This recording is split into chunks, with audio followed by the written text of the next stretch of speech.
1 Samuel 16. The Lord said to Samuel, "How long will you mourn for Saul, since I have rejected him as king over Israel?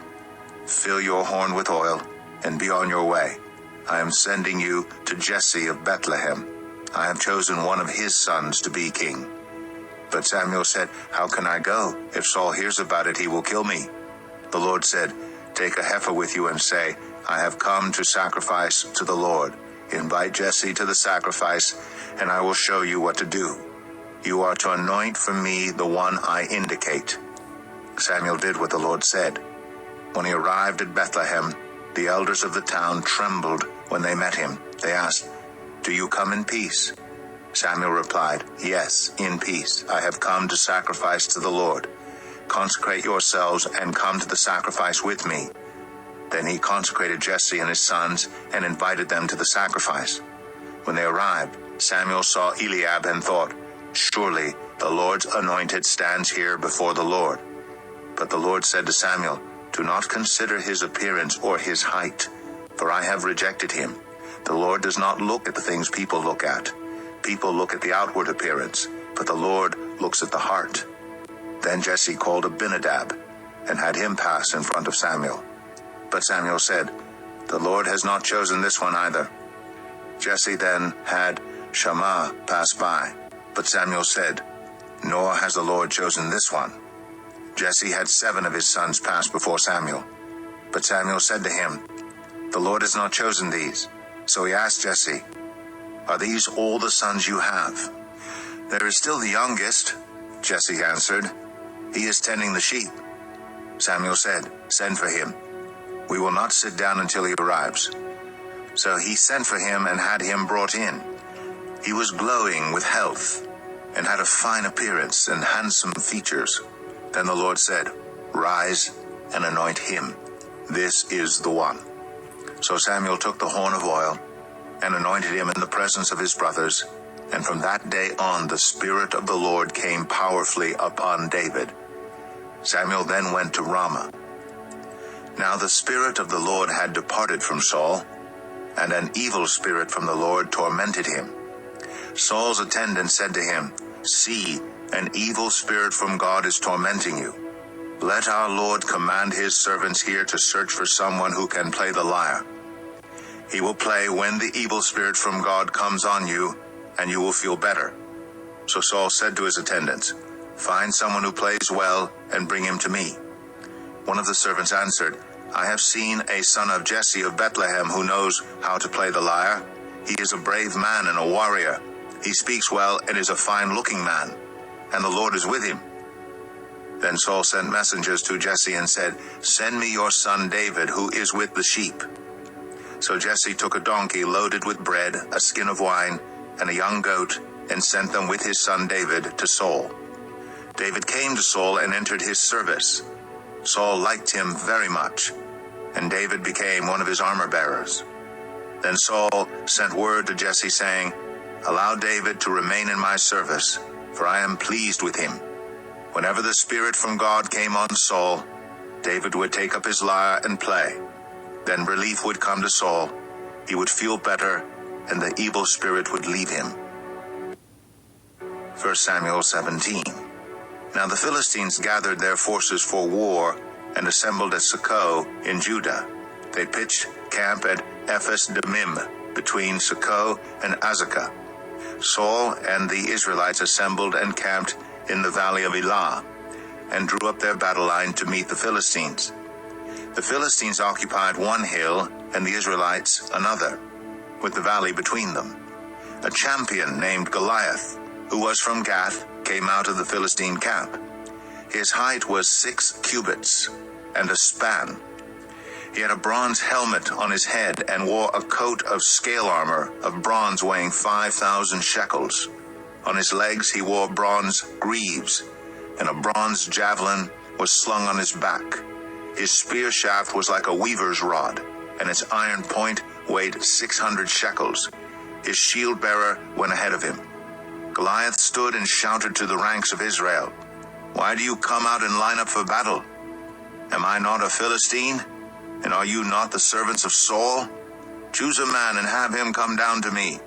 If he is able to fight and kill me, we will become your subjects. But if I overcome him and kill him, you will become our subjects and serve us." And the Philistines said, "This day I defy the armies of Israel. Give me a man and let us fight each other." On hearing the Philistines' words, Saul and all the Israelites were dismayed and terrified. Now David was the son of an Ephrathite named Jesse, who was from Bethlehem in Judah. Jesse had 8 sons, and in Saul's time he was very old. Jesse's 3 oldest sons had followed Saul to the war. The firstborn was Eliab, the second Abinadab, and the third Shammah.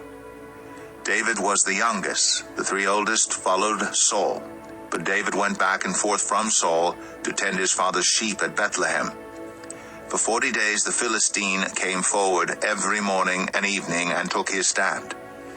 Now Jesse said to his son David, "Take this ephah of roasted grain and these 10 loaves of bread for your brothers, and hurry to their camp. Take along these 10 cheeses to the commander of their unit. See how your brothers are, and bring back some assurance from them. They are with Saul and all the men of Israel in the valley of Elah, fighting against the Philistines." Early in the morning, David left the flock in the care of a shepherd, loaded up, and set out as Jesse had directed. He reached the camp as the army was going out to its battle positions, shouting the war cry. Israel and the Philistines were drawing up their lines facing each other. David left his things with the keeper of supplies, ran to the battle lines, and asked his brothers how they were. As he was talking with them, Goliath, the Philistine champion from Gath, stepped out from his lines and shouted his usual defiance, and David heard it. Whenever the Israelites saw the man, they all fled from him in great fear. Now the Israelites had been saying, "Do you see how this man keeps coming out? He comes out to defy Israel. The king will give great wealth to the man who kills him. He will also give him his daughter in marriage, and will exempt his family from taxes in Israel." David asked the men standing near him, "What will be done for the man who kills this Philistine and removes this disgrace from Israel? Who is this uncircumcised Philistine, that he should defy the armies of the living God?" They repeated to him what they had been saying and told him, "This is what will be done for the man who kills him." When Eliab, David's oldest brother, heard him speaking with the men, he burned with anger at him and asked, "Why have you come down here? And with whom did you leave those few sheep in the wilderness? I know how conceited you are and how wicked your heart is. You came down only to watch the battle." "Now what have I done?" said David. "Can't I even speak?" He then turned away to someone else and brought up the same matter, and the men answered him as before. What David said was overheard and reported to Saul, and Saul sent for him. David said to Saul, "Let no one lose heart on account of this Philistine. Your servant will go and fight him." Saul replied, "You are not able to go out against this."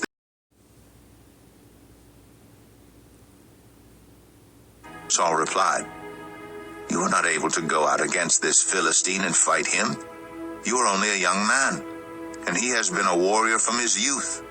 But David said to Saul, "Your servant has been keeping his father's sheep. When a lion or a bear came and carried off a sheep from the flock, I went after it, struck it, and rescued the sheep from its mouth. When it turned on me, I seized it by its hair, struck it, and killed it. Your servant has killed both the lion and the bear. This uncircumcised Philistine will be like one of them, because he has defied the armies of the living God. The Lord who rescued me from the paw of the lion and the paw of the bear will rescue me from the hand of this Philistine." Saul said to David, "Go, and the Lord be with you." Then Saul dressed David in his own tunic. He put a coat of armor on him and a bronze helmet on his head. David fastened on his sword over the tunic and tried walking around, because he was not used to them. "I cannot go in these," he said to Saul, "because I'm not used to them." So he took them off. Then he took his staff in his hand, chose 5 smooth stones from the stream, put them in the pouch of his shepherd's bag, and with his sling in his hand, approached the Philistine. Meanwhile, the Philistine, with his shield bearer in front of him, kept coming closer to David.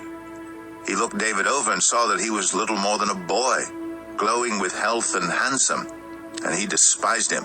He said to David, "Am I a dog, that you come at me with sticks?" And the Philistine cursed David by his gods. "Come here," he said, "and I'll give your flesh to the birds and the wild animals." David said to the Philistine, "You come against me with sword and spear and javelin, but I come against you in the name of the Lord Almighty, the God of the armies of Israel, whom you have defied. This day the Lord will deliver you into my hands, and I'll strike you down and cut off your head. This very day I will give the carcasses of the Philistine army to the birds and the wild animals. And the whole world will know that there is a God in Israel. All those gathered here will know that it is not by sword or spear that the Lord saves, for the battle is the Lord's, and he will give all of you into our hands." As the Philistine moved closer to attack him, David ran quickly toward the battle line to meet him. Reaching into his bag and taking out a stone, he slung it and struck the Philistine on the forehead. The stone sank into his forehead, and he fell face down on the ground. So David triumphed over the Philistine with a sling and a stone. Without a sword in his hand, he struck down the Philistine and killed him. David ran and stood over him. He took hold of the Philistine's sword and drew it from the sheath. After he killed him, he cut off his head with the sword. When the Philistines saw that their hero was dead, they turned and ran. Then the men of Israel and Judah surged forward with a shout and pursued the Philistines to the entrance of Gath and to the gates of Ekron. Their dead were strewn along the Sharaim road to Gath and Ekron. When the Israelites returned from chasing the Philistines, they plundered their camp. David took the Philistine's head and brought it to Jerusalem. He put the Philistines' weapons in his own tent. As Saul watched David going out to meet the Philistine, he said to Abner, commander of the army, "Abner, whose son is that young man?" Abner replied, "As surely as you live, your majesty, I don't know." The king said, "Find out whose son this young man is." As soon as David returned from killing the Philistine, Abner took him and brought him before Saul, with David still holding the Philistine's head. "Whose son are you, young man?" Saul asked him. David said, "I am the son of your servant Jesse of Bethlehem."